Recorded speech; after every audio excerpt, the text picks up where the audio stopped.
Hello everyone, this is Allegedly Caleb, and we are back with some Panzer campaigns, Kharkov 42. This is going to be a multiplayer game between me and James, also known as Caveat. His YouTube will be linked below. We're going to be playing through the main campaign of Kharkov 42. He's going to be recording his side, I'm going to be recording mine. I am playing as the Soviets, and he is playing as the Axis. It's a mix of Germans, Romanians, Hungarians, and I think even some Italian troops that will be on this map within this Let's Play. So, let's take a look at the map first. You can see you've got Kharkov right here. This is a very famous name in just World War II Eastern Front history in general. Many big battles fought around here. We've got our Soviets. Our main attack thrusts are going to be coming out of this area. So on this map, you can see this is where we are. We'll be attacking out of here and out of here. So this is where all the units are set up on the map. Everywhere else, we're kind of weak. So you can see you've got all of these units. And this is the other main concentration of our forces. So these guys pretty much charged straight for Kharkov. You can see there's a bunch of victory objectives all along here. And down below, these guys tried to pretty much all draw it. Historically, it went like this. These guys pretty much, let's move to blue. These guys pretty much push up around there, and they couldn't really get any further. And these guys pretty much pushed into here.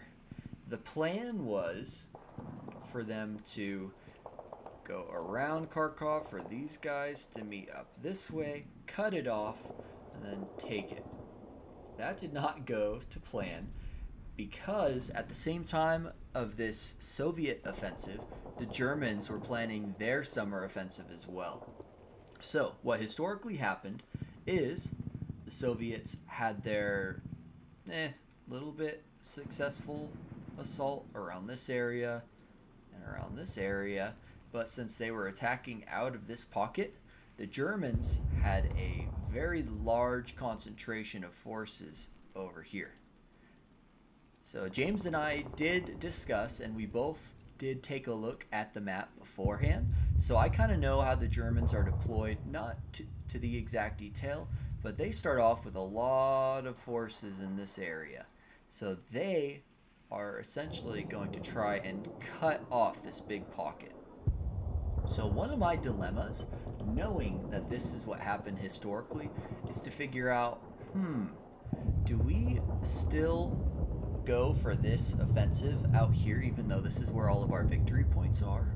Or do we try to do something different with all of these guys? So we'll get more into that. We're going to take a look at our forces that we have deployed first. So to the north, and in general, we have a pretty good combined arms force. This is around the time when the Soviets are really starting to get the T-34 out there as their primary battle tank. We still have a couple of other older tanks involved.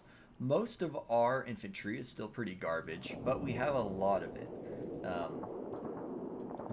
They are unable to be broken down into companies, which sucks. The Germans can do that. And our stats are pretty terrible. You can see the Germans have a soft attack of like 9, which is almost double ours. And in some cases, I do know it's more than that. Their assault is better too. Defense is always the same. So overall, and our morale level is C and D in most cases. Even our guards units have morale level C. Oh, actually, these guys have morale level B.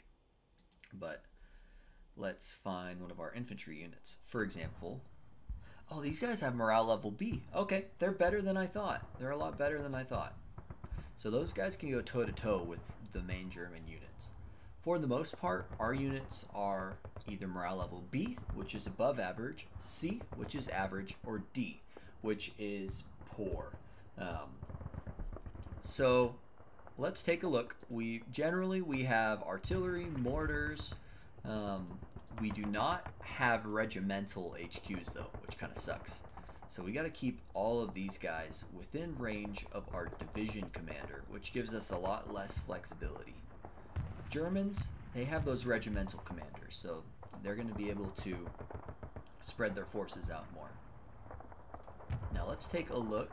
We've also got our tank battalions, or our tank brigades. These are tank battalions, separate tank battalions, and some of these guys are garbage. You can see some T-26s, T-37s, and 38s. Pardon me. Some just pretty poor units in general. These are going to suck against everything the Germans have. Clicking through. Oh yeah, here's a good concentration of our better units. We've got our T-34s and KVs, some BT-7s, some more T-26 and T-37s. I mean, those are more used as like, almost like reconnaissance or just against infantry. These tanks are KV. These guys can be used against infantry and the enemy armor. These BT-7s, those are probably also better used against infantry. We also have these motorized SMG battalions. These guys are really good in assaults. They suck when they're firing against enemy units, but they're really good in assaults. So we want to use those guys for that purpose. But that's just a general lineup of the sort of units we have over here. We do have some Katushkas, rocket artillery. So those are really good. We'll want to take advantage of those. In addition, some KV-1s, some T-34s, T-60s, more Katushkas, more KV-1s, T-34s, T-60s. Yeah, so we've got a good amount of tanks just in general. We've got all this cavalry, which will be really good for getting onto the enemy's flanks. And I'll describe my battle plan to you guys in a little bit. We've got some motorized units, more SMG units. These guys are pretty much going to go to where they have, where we can break through. So let's continue down the line. Lots of armored brigades. We've got some. Which guards unit is this? This is the 39th Guards Rifle. Or, no, this is the 13th Guards Rifle Division. I was listing off the regiment. So these guards units are going to be pretty good. More tanks. More infantry. So we have a lot of units concentrated over here. Now, as we move along, you can see we're in this area now. It's pretty sparse. These units are not going to be trying to push out, I don't think. They're in pillboxes too, so we don't really want to give those up, I don't think, without an easy fight. We've got a couple more units back here. Some mixed tanks. I don't know what these are. They're not very good though. These are just reserves essentially. Got some Matildas, which are a Lend-Lease unit. Valentines. KV-1s. So those can help blunt any assault from this direction. Although we will probably use them to reinforce an area that is doing well. Or where we are breaking through. Some more reserves. Same sort of units. KV-1s, T-34s, T-60s, and some more Lend-Lease tanks. Now up in this area, we have more of our units, so we don't have to worry about this line because that's a river and that should be easy to defend. Along here we have more of our Soviets, although you can see they're going to be up against a pretty thick minefield. And then I'm sure that along this hill there's going to be German units dug in. We got a guards unit. 5th Guards Tank Battalion, or Brigade. Nice. So they're slightly better than what we have in other areas. More tanks, some Matildas. At this point in the war, I think the Matilda might be obsolete. We've got a cavalry corps in this area. Yep. So our cavalry is actually pretty good. They're just like our normal infantry, but they have a lot more mobility. And then as we move along the edge of this bulge, we just have a bunch of units. A bunch of spread out units along the perimeter.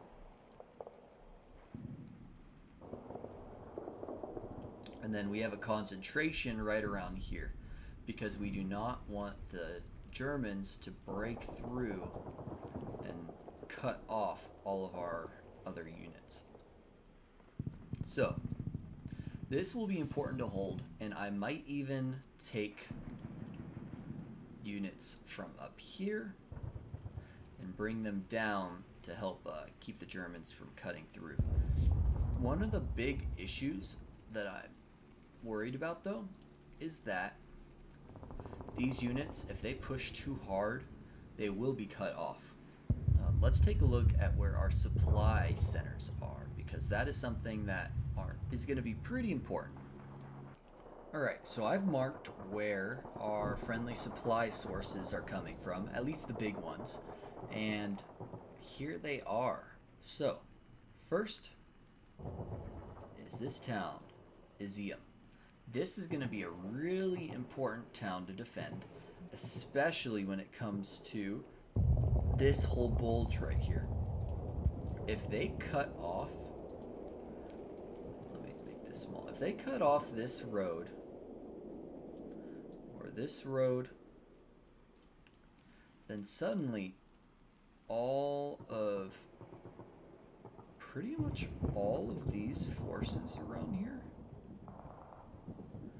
are going to have very low supply. Now, there are plenty of other smaller supply sources, but they only have like between 15 and 30, or more like 15 and 50 supply, which is really bad. Essentially what that means is there'd only be a 15% chance that our units would be in supply, that they would not receive low morale, or low ammo each turn, all of that. So if we fail to hold onto this city right here, this whole pocket is screwed.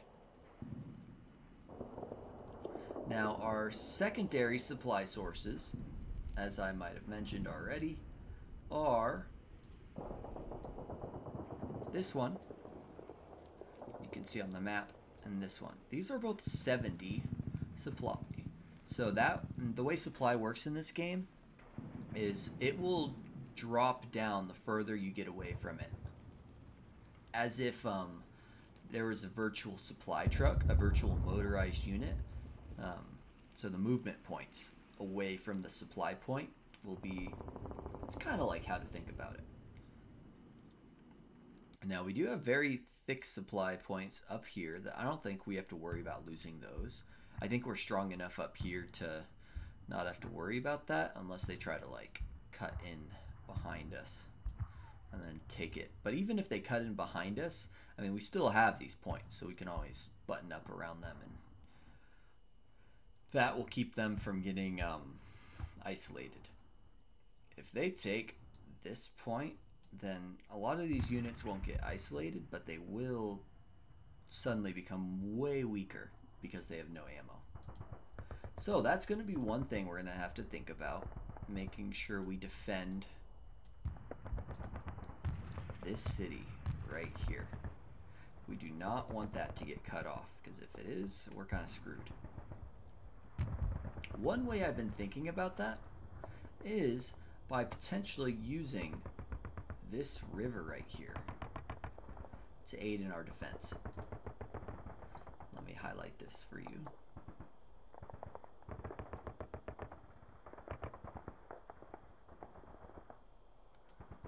Potentially, but it would involve a lot of...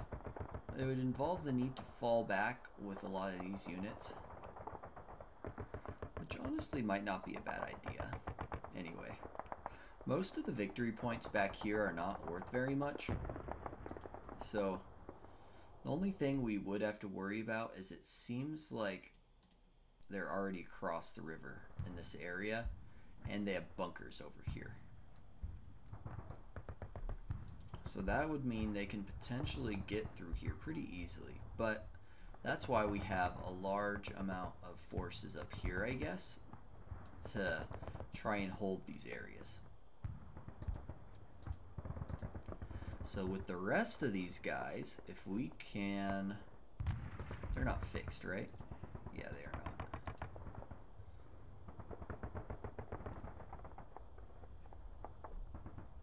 Are these guys fixed? Oh, they are. Oof. If we can withdraw them up to that river, that would be awesome. Now over here, there's not really any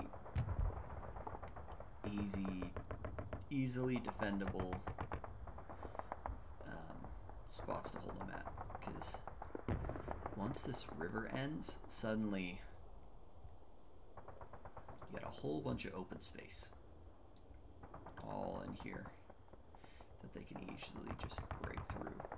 And where is this on the main map? So that's like in here. Interesting. So that would suddenly open up this whole area over here for easy attack. How much? Oof, I don't want to give up this much victory points, but we might have to. We might have to.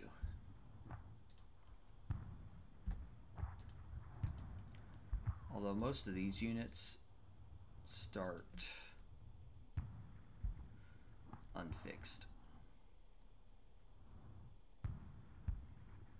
Well, actually, most of them start fixed, but you can move them around as you need to, as they discover German units, basically. Yeah. So we're going to be trying to withdraw there. Maybe over here, I don't know, we can defend along this. The problem that sucks is it's literally all clear elevation, or clear space. The main places we're going to be able to hold to are these villages and these elevations, which, let's see what the parameter data says. What the parameter data says the elevation advantage is.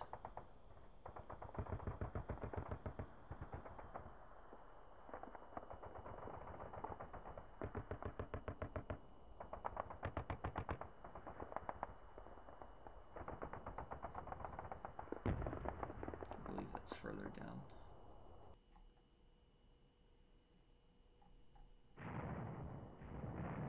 Here we go.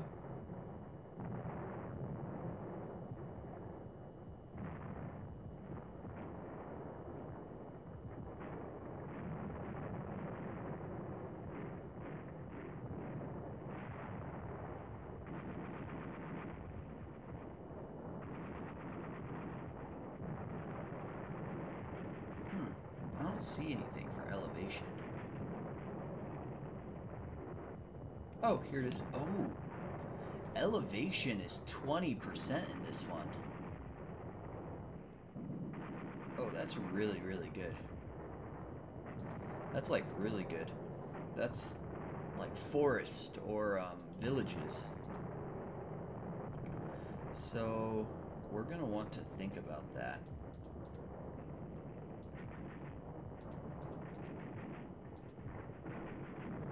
That makes all of these, I mean, all of these hexes now have pretty much 45 because of these ones have 40.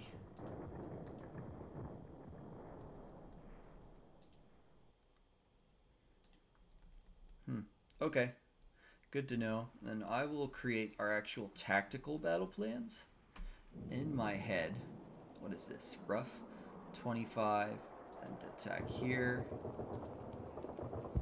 That would be 45. These guys have a 45% protection rating from this hex. From here, though, not so much. But yeah, this is all bunkers. Obviously, we don't want to attack this anyway. Jeez, these guys set up on the end of that hill. Yeah, we need to withdraw these guys back. This isn't even very good. This is not very good terrain that we're set up on over here. These hills kind of, but not really. Yeah, not really. So we're going to be pulling those guys back. I think that's the plan there. These guys, you know, it's always tempting to go after these hexes.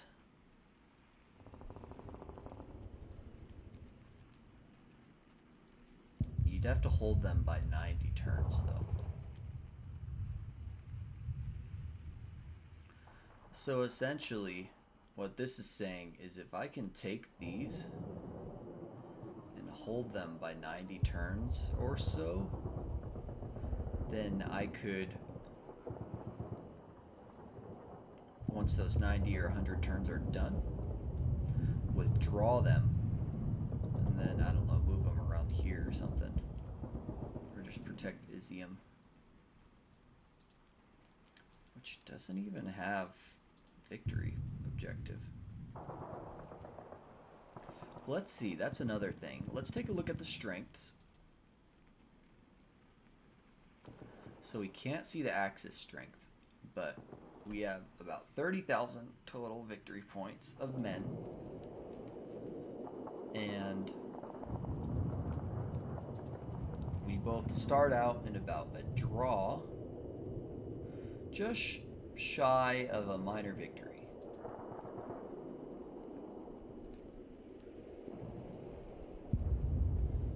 Let's see, can we see the objectives? We can. So let's see all the big objectives that are 1,000 or more. So first, you have these ones, 9,999. I don't think those are going to get taken. Yeah. Look at the ones that are worth 500.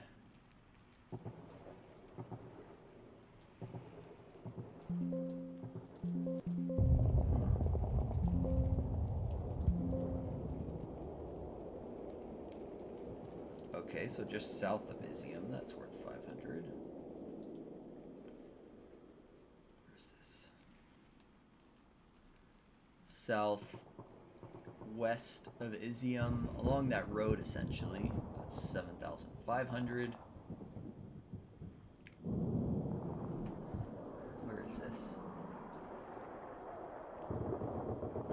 Oh, I see. Okay, so this area, this city right here is worth a lot behind this river. Or at least that hex of that city. It does have supply too. It's a supply source of 50. Alright, let's keep looking.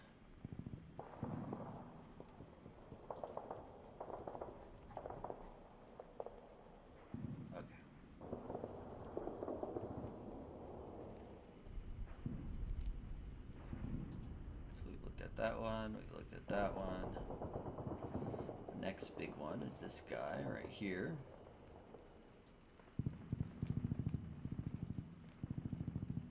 Next to Izium. Same road. Essentially, they don't want us to lose this road right here. Because if we do, then suddenly supply is going to go way down. Another 500. Oh, okay. So over in this area, I don't think we'll lose those. 1,500. All right, so here's our first really big one. Okay, that same area over here. So what this might be preventing is us just moving all of these units somewhere else. Because I don't think we're going to be... I don't know, maybe those will be at risk. I don't think so, though. Some little ones that'll expire. Got one right here, right in the middle of the pocket. Another one over here at the northern edge of the pocket.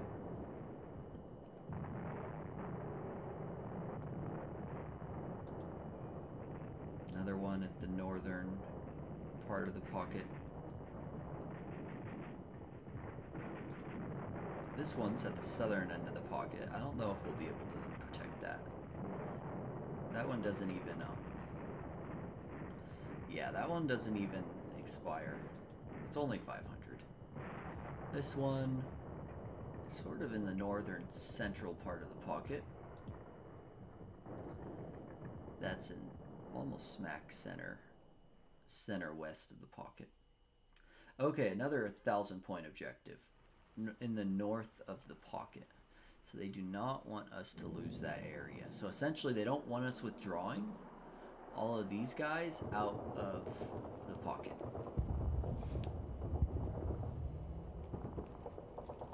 This one you only have to hold on to for the first 60 turns. Oh, so it's on the outskirts of Kharkov.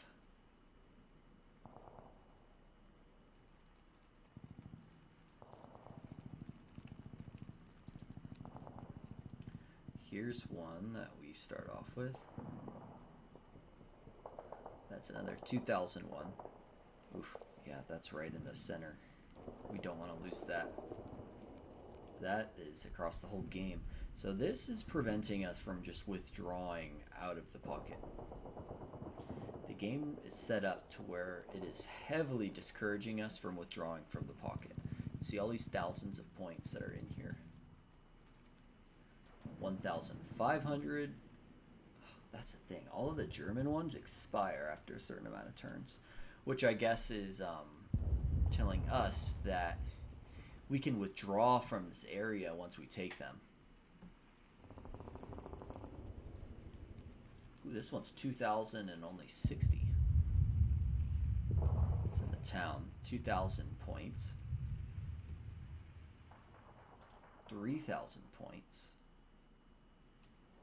Oh, that's right in the center of Kharkov. So that's if we take it. 2,000 in the pocket. This is right on the edge of the pocket. What the heck? 1,500 on the north end of the pocket. 90 turns. 1,000. Also by Kharkov. I didn't mean north edge of the pocket with that last one. I mean this Kharkov area.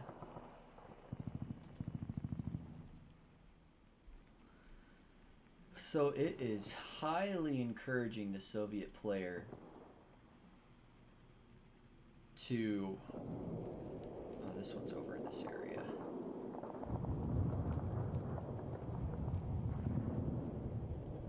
To take the objectives around Kharkov, regardless of how you get there. Although I guess you'll get more if you can take the objectives over here or over here. And then also to hold this pocket. That's the big thing it wants us to do. So now you got some ones that are really far out here. I will not be going for these. That would be extending my forces way too far, I think. Yeah, Jesus.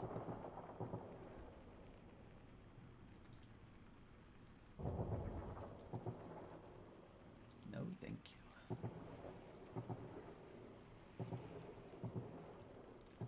So, I guess that helps us with our plan. That really does help us with our plan. So, What we will not be doing is pushing this direction with our forces. Pushing, let me draw a line. We will not be pushing this way. No siree. Yeah, let's just scroll out here. So this is the way that the game is encouraging us to go. And no, we do not want to do that. Instead, what I would like to do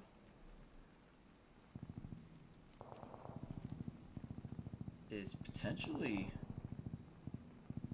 push up here along that road, and maybe even along that road.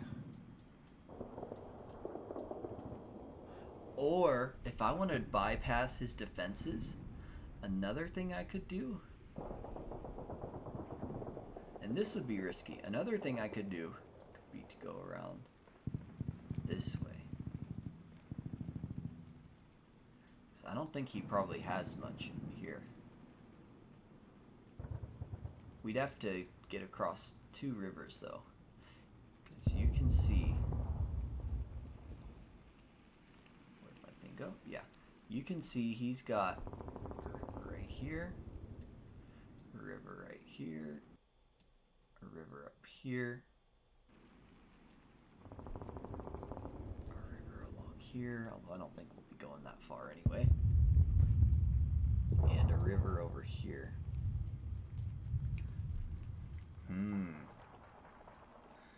So that's going to put, yeah, we're going to want to go up along this road. Here, let me highlight that.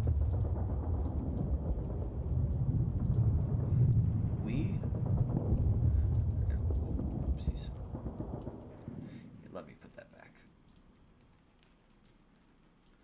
This is important to help us visualize.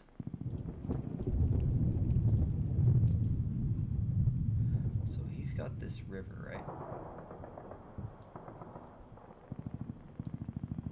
And it runs along this way, too.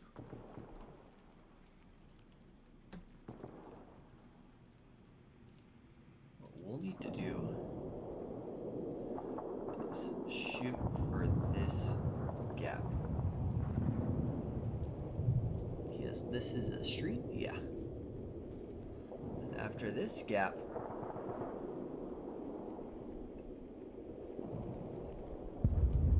we have a bunch of bridging forces. So with those bridging forces, once we're up,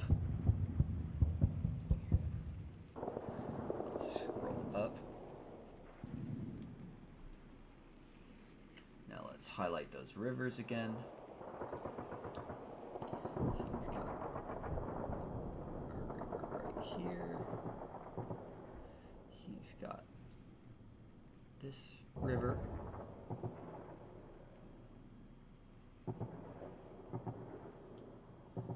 And yeah, that's the last river. So what we can do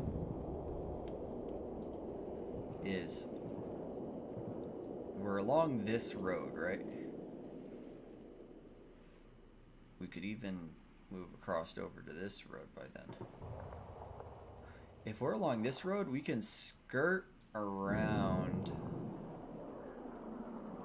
and come at him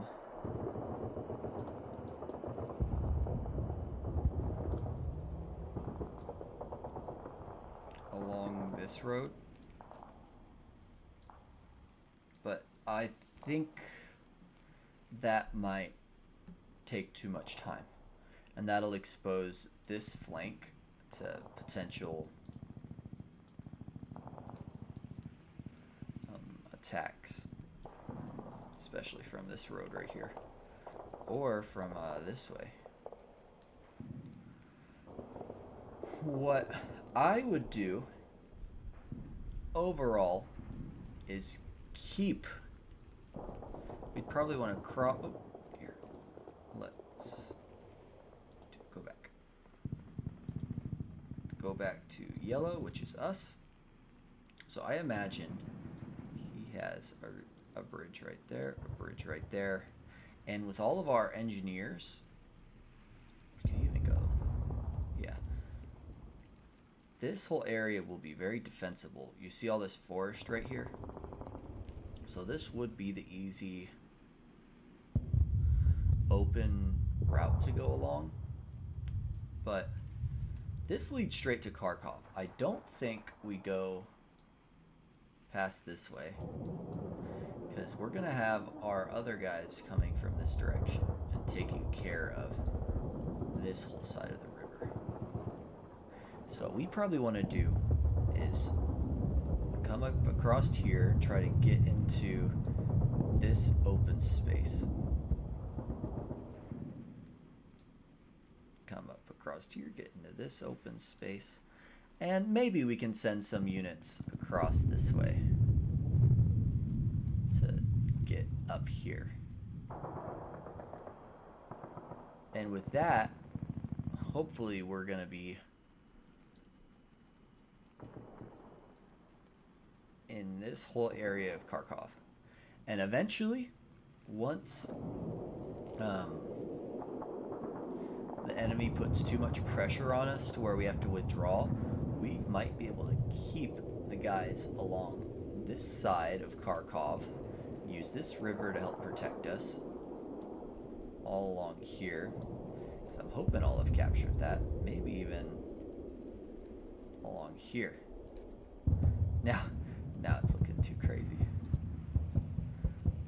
Once we're down to that point, hopefully maybe we can set up a new line along here or along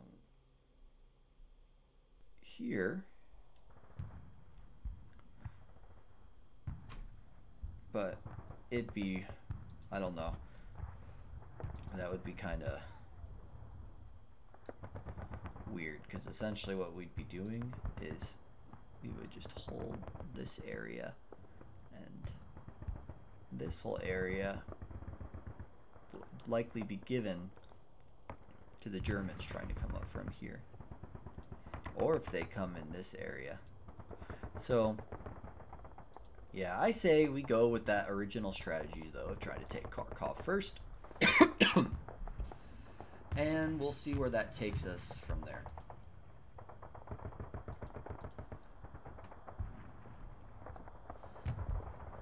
They're gonna have to just do it with what they have here though. I say all of these other units in this pocket, we're gonna want to pretty much bring down and have along the area, that perimeter we talked about. Maybe more along here. It'd definitely be a smaller perimeter, a smaller pocket, but it'd probably end up looking like that. Whereas the rest of this area would end up becoming German. But if we could do that,